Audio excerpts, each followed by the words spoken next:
হাদি ভাই বলে গেছিল না, বাকি সংসদ সদস্যের ঘুম হারাম করে দিবে। আগামী সংসদে যারা যাবে তারা যদি মনে করে থাকে সংসদ হচ্ছে একটা ব্যাড অফ রোজেস, ওখানে গিয়ে আরামে কাটাবে এবং ওই সংসদ সদস্যের এই পদটাকে এটাকে ক্যাপিটালাইজ করে তারা ব্যবসা করবে, তারা হচ্ছে জনগণের সাথে প্রতারণা করবে, তারা নতুন নতুন ঠিকাদারি লাইসেন্স করবে, নতুন নতুন ঠিকাদারি লাইসেন্স করে তারা বিদেশে পাচার করবে, ওই সব সংসদ সদস্যদের ঘুম হারাম করে দেবে ইনশাআল্লাহ। ভিডিওটি ভালো লাগলে লাইক কমেন্ট শেয়ার করতে ভুলবেন না, সাবস্ক্রাইব করে বেল আইকন বাজিয়ে পাশে থাকবেন। ধন্যবাদ। হাদি ভাই বলে গেছিল না, বাকি সংসদ সদস্যের ঘুম হারাম করে দিবে।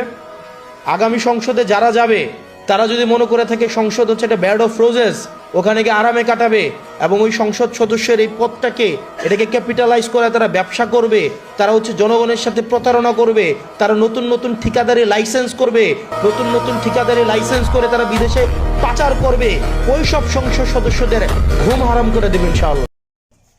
ভিডিওটি ভালো লাগলে লাইক কমেন্ট শেয়ার করতে ভুলবেন না, সাবস্ক্রাইব করে বেল আইকন বাজিয়ে পাশে থাকবেন।